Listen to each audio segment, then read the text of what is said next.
Last video में हमने part 1 में ड्रग ऑफ पार्किंसन में हमने उसकी ड्रग पढ़ी थी जो, और मोस्टली मैंने सारी आपको क्लासिफिकेशन करा दी थी, एल डोपा करा दी थी, कैसे वो काम करते हैं, कैसे कार्बिडोपा काम करता है। ठीक है, ये कार बी है, पी नहीं करना है, ये बी है। ठीक है, कार्बिडोपा कैसे काम करता है ये सारा आपको समझा दिया। ठीक है, अब जो है ना मैं आपको डोपामीन एगोनिस्ट कराने जा रहा हूँ। क्या कराने चाहता हूँ? डोपामीन की तरह जो काम करते हैं, डोपामीन एगोनिस्ट। अब डोपामीन जो एगोनिस्ट है ना, इसमें हमारे पास सबसे पहले जो आ जाता है वो हमारे पास है प्रेमीपेक्सोल। क्या आ जाता है? प्रेमीपेक्सोल आ जाता है। अब प्रेमीपेक्सोल कैसे काम करता है, ये सबसे पहले तो आपको पता होना चाहिए। ये D3 रिसेप्टर पे जाके क्या कहते हैं, उसका एगोनिस्ट है। डी जो हमारे पास डोपामीन होता है उसके D1, D2, D3, D4, D5 receptor, तो ये D3 पे लगता है। ठीक है, और ये नॉन अर्गट होता है। क्या होता है? Non ergot. अर्गट क्या है? एक फंजाई है, उससे डेरिवेटिव ये नहीं है, क्योंकि जो हमारा डोपामिन एगोनिस्ट है कुछ अर्गट डेरिवेटिव है, कुछ नॉन अर्गट डेरिवेटिव, तो ये नॉन अर्गट डेरिवेटिव है। ठीक है, इसकी टॉक्सिटी में भी ये सारे पॉइंट लिखने जो मैंने पहले बताए थे, ये सब की टॉक्सिटी में लिखने हैं। प्लस इसकी टॉक्सिटी में मैं लिख रहा हूँ जनरल टॉक्सिटी, जनरल ये जो सब में आ रही जनरल टॉक्सिटी, प्लस इसके अलावा इसमें क्या आ जाती है, इसके अलावा इसमें जो है ना हमारे पास हेलोसिनेशन आ जाते हैं और डिल्यूजन आ जाते हैं, जिसको हम कहते हैं साइकोसिस। क्यों? क्योंकि अभी हम साइकोस्टिक डिजीज़ पढ़ेंगे जिसमें एंटीसाइकोटिक ड्रग यूज़ करेंगे, वो डोपामीन का बिल्कुल उलट है। डोपामीन में पार्किंसन को उलट है। पार्किंसन में डोपामीन कम होता है बनिस्बत एसिटाइलकोलिन के, और साइकोसिस में उलट होता है। साइकोसिस में क्या होता है? डोपामीन ज़्यादा होता है बनिस्बत एसिटाइलकोलिन के, तो वहाँ पे क्या मसला हो रहा था? डोपामीन ज़्यादा। तो जो कि डोपामीन अगर दे रहे हो तो अगर ज़्यादा दे दूंगा तो साइकोसिस होगी, जिसमें हेलुसिनेशन, डेल्यूजन वगैरह आती हैं। ठीक है, और इसके अलावा इस बंदे को स्लीप बहुत ज़्यादा आती है, स्लीप इंक्रीज़ हो जाती है इसकी। ठीक है, ये प्रेमीपेक्सोल क्या है। अब प्रेमीपेक्सोल को जो है ना एक चीज़ आपने याद रखनी, ये कॉन्ट्रा इंडिकेटेड होता है, क्योंकि ये MI काज कर देता है एंड पेप्टिक अल्सर काज कर देता है। ये आपने पॉइंट याद रखें, पेप्टिक अल्सर और MI के पेशेंट को हम नहीं देते। ठीक है, और सबसे इंपॉर्टेंट जो point, very very very very important, pramipexole क्या है? न्यूरो प्रोटेक्टिव है। क्या है? न्यूरो प्रोटेक्टिव है। तो पूछ सकते हैं क्वेश्चन के वाई में कौन सा डोपामिन एगोनिस्ट न्यूरो प्रोटेक्टिव है। ठीक है, ये हो गया प्रेमीपेक्सोल। दूसरा हमने पढ़ना है रोपिनिरोल। रोपाइनिरोल, ये भी हमारे पास क्या होता है? सेम होता है जैसे ये है, लेकिन ये D2 है एगोनिस्ट, बाकी से सारा सेम है। बाकी ये क्या है? सेम है, मीन्स ये नॉन अर्गट है, इसकी टॉक्सिटी में भी यही होगा। बाकी इसके सारे जनरल ये टॉक्सिटी इसकी क्या है? Same toxicity. ठीक है, अच्छा इसको ज़्यादा नहीं पढ़ते, इसका ये चलो याद कर लो कि जो है ना कैफ़ीन एंड वारफेरिन जो होता है इसके जो है ना क्लियरेंस को डिक्रीज़ कर देती है। ठीक है, ये आपने याद करना है कि warfarin and caffeine decrease its clearance और मेटाबॉलिज्म। ठीक है, अब नेक्स्ट हमारे पास जो एगोनिस्ट आ जाता है वो हमारे पास है एपोमॉर्फिन। वेरी वेरी इंपॉर्टेंट, एपोमॉर्फिन क्या करते हैं? एपोमॉर्फिन जो है ना ये हम IV यूज़ करते हैं। ये जो ऑफ पीरियड ऑफ काइनेजिया होते हैं ना, off period of akinesia, उसमें ये ड्रग ऑफ चॉइस है। ड्रग ऑफ चॉइस है किसमें? ऑफ पीरियड में, off period of akinesia. On and off phenomena होता है हमारे पास जब हम डोपामिन किसी को देते हैं। वो कैसे होता है? अगर एक बंदा है उसके डोपामिनर्जिक न्यूरॉन ख़त्म हो गए हैं, ठीक है, 80% ख़त्म हो गए हैं, तो उसको पार्किंसनिज्म हो जाता है ऑलमोस्ट। तो हम जब डोपामिन उसको देते हैं तो उसके क्या होता है? डोपामिन का लेवल तो बढ़ जाता है, जिसकी वजह से एकदम जब लेवल बढ़ता है तो उसकी वजह से अच्छा जो पार्किंसन होते हैं ना, फर्स्ट लेक्चर में बताया था कि पार्किंसन में क्या होता है? डोपामिन कम होता है, उससे क्या होती है? 4 सिम्टम आपने याद करनी है, रिजिडिटी, फ्लैट फेस एंड ए काइनेजिया, ब्रेडिकाइनेजिया। ठीक है, और मोशन लेस फेस हो जाते हैं और ट्रेमर्स होते हैं। ठीक है, ये होते हैं इसके।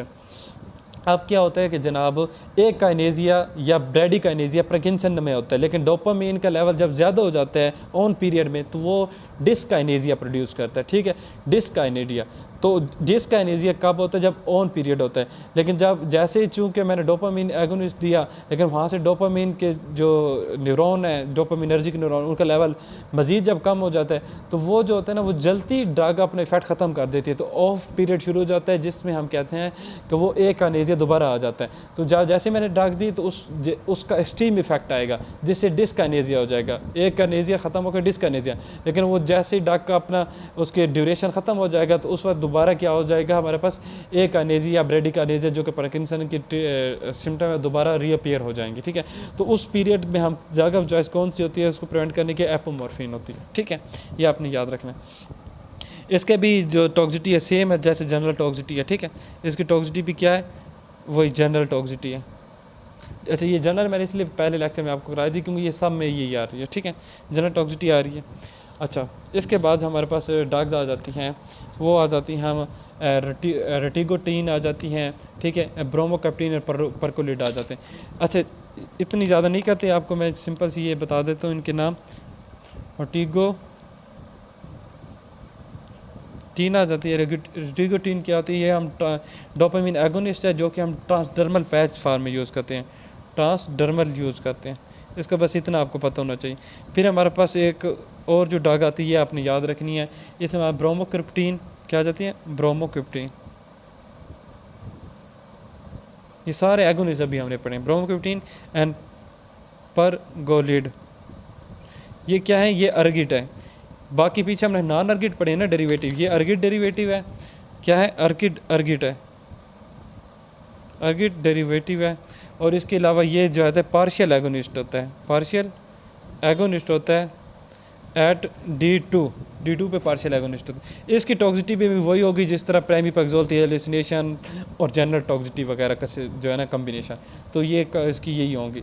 अच्छा, इसके जो है ना इसमें ये टॉक्सिटी जो है ना वही जनरल टॉक्सिटी होगी, और इसमें थोड़ी सी टॉक्सिटी एक फर्दर और भी होगी क्योंकि ये अर्गिट है, तो अर्गिट की अपनी टॉक्सिटी होती है, अर्गिट टॉक्सिटी इफेक्ट होंगे इसमें। अर्गिट की वजह से कौन सी टॉक्सिटी होती है, इसमें आपने 2-3 चीज़ें याद रखी। एक तो एरिथ्रोमाइल्जिया हो सकता है इसमें, एरिथ्रोमाइल्जिया, ये सिर्फ अर्गिट की वजह से टॉक्सिटी है। बाकी उसके डोपामिन की वजह से वो जनरल जिसमें Nazia, vomiting, anorexia, postal hypertension, डिस्काइनेजिया और हेलुसिनेशन वगैरह, ठीक है।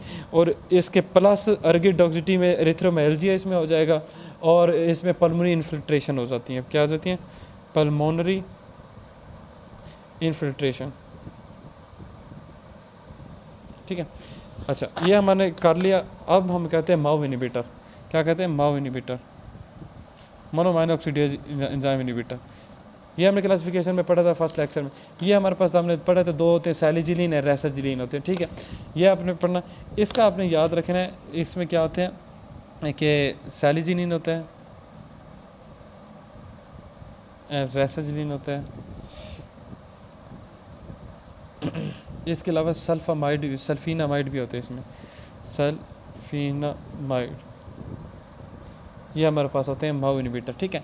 अच्छा, माओ इनहिबिटर की टॉक्सिटी की बात करी थी वही जनरल, तो इसलिए मैंने आपको जनरल टॉक्सिटी पहले ही करा दी थी क्योंकि मैंने ये पूरा चैप्टर पढ़ा है, बार बार वही टॉक्सिटी के फैक्ट आ रहे हैं, ठीक है।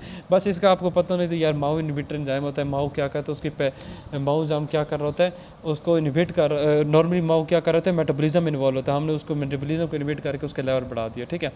अच्छा, इसके अलावा जो है हमारे पास अगली कौन सी ड्रग आ जाती है, आगे आ जाती है कॉम्टी इनहिबिटर। कॉम्टी भी इनहिबिटर हमारे पास टालकैपोन था और एंटाकोपोन था। इसमें बस एक चीज़ याद रखनी है कि एंटाकोपोन जो होता है, एंटाकोपोन होता है वो पेरिफेरल में पाया जाता है, सिर्फ पेरिफेरल में आउटसाइड द CNS पाया जाता है। और टोलकैपोन जो है कैपोन वो बोथ में पाया जाता है, CNS और आउटसाइड CNS दोनों जगह पे पाया जाता है, ठीक है। ये हम देते इसलिए ज़्यादा इफेक्टिव टोलकैपोन है, ठीक है। और यहाँ पे जो है ये हमारा, और लास्ट में एक चीज़ आ जाती है एमेंटाडीन। एमेंटाडीन जो है एक हमारे पास मेडिसन है जो कि क्या करती है, एक एंटीवायरल ड्रग है। क्या है, असल में ये एंटीवायरल है, एंटीवायरल है। एमेंटाडीन क्या एंटीवायरल है, पहली बात। और दूसरी ये क्या करती है कि ये डोपामिन को इंक्रीज़ कर देती है, इंक्रीज़ करती है डोपामिन जो है उसको। और इसकी टॉक्सिटी में एक बहुत इंपॉर्टेंट चीज़ आपने याद रखनी है, इसकी टॉक्सिटी में लिविडो रेटिकुलरिस होता है, लिविडो रेटिकुलरिस होता है, बहुत इंपॉर्टेंट MCQs है। ये एंटीवायरल है और लिविडो रेटिकुलरिस काज करती है, डोपामिन को लेवल को इंक्रीज़ करती है। बस इतना पता होना चाहिए। फिर हमने लास्ट चीज़ एक पढ़ी थी, हमने डोपामिन प्रिकसर भी कर लिया, एगोनिस्ट भी कर ली, माओ इनहिबिटर भी, कॉम इनहिबिटर भी कर लिए। अब लास्ट में एक हमने पढ़ा था एंटी मस्करीनिक देते हैं, एंटी मस्करीनिक ड्रग देते हैं। तो एंटी मस्करीनिक में हमारे पास क्या कौन सी 2 ड्रग थी, बेंजपायरिडीन एंड बी से बेंजपायरिडीन और बी से हमारे पास क्या था, चलो लिख देता हूँ आपको, बेंजपायरिडीन, बेंजपायरिडीन एंड बाईपैरिडीन। सॉरी मैं इसको उलट कह रहा था, यह है बेंजट्रोपाइन एंड बाईपैरिडीन, ठीक है। अच्छा ये 2 हैं एंटी मस्करीन। अब ये एंटी मस्करीन हम यूज़ क्यों करते हैं, इसकी हमें क्या ज़रूरत है एंटी मस्करीन की, ये आपने याद रखना कि एंटी मस्करीन जो होती है ना, ये हमें इम्प्रूव करती है ट्रेमर्स को, रिजिडिटी को। किसको इम्प्रूव करती हैं, ये इम्प्रूव करती हैं ट्रेमर को, इसके अलावा रिजिडिटी को, रिजिडिटी को इम्प्रूव करती हैं, ठीक है। लेकिन इसके साथ ये जब ये ट्रेमर्स को, रिजिडिटी को कर रही होती हैं, लेकिन इनका ब्रेडिकाइनेसिया पे इफेक्ट बहुत कम होता है, ब्रेडिकाइनेसिया पे बहुत लिटिल इफेक्ट होते हैं इनका, ठीक है, इफेक्ट होता है। अच्छा ये हमारा हो गया यहाँ तक चैप्टर जिसमें हमने पार्किंसन का ट्रीटमेंट कर लिया। होप सो आपको वीडियो अच्छी लगी होगी। नेक्स्ट वीडियो में हम इंशाल्लाह मिलेंगे नेक्स्ट चैप्टर के साथ। लेकिन एक चीज़ जो है ना, मैं यहाँ पे आपके लिए छोड़ के जा रहा हूँ, टारडाइव डिस्काइनेसिया, ठीक है। टारडाइव डिस्काइनेसिया पे मैं अलग वीडियो बनाऊंगा। इंशाल्लाह मिलते हैं आपको नेक्स्ट वीडियो के साथ। Thank you.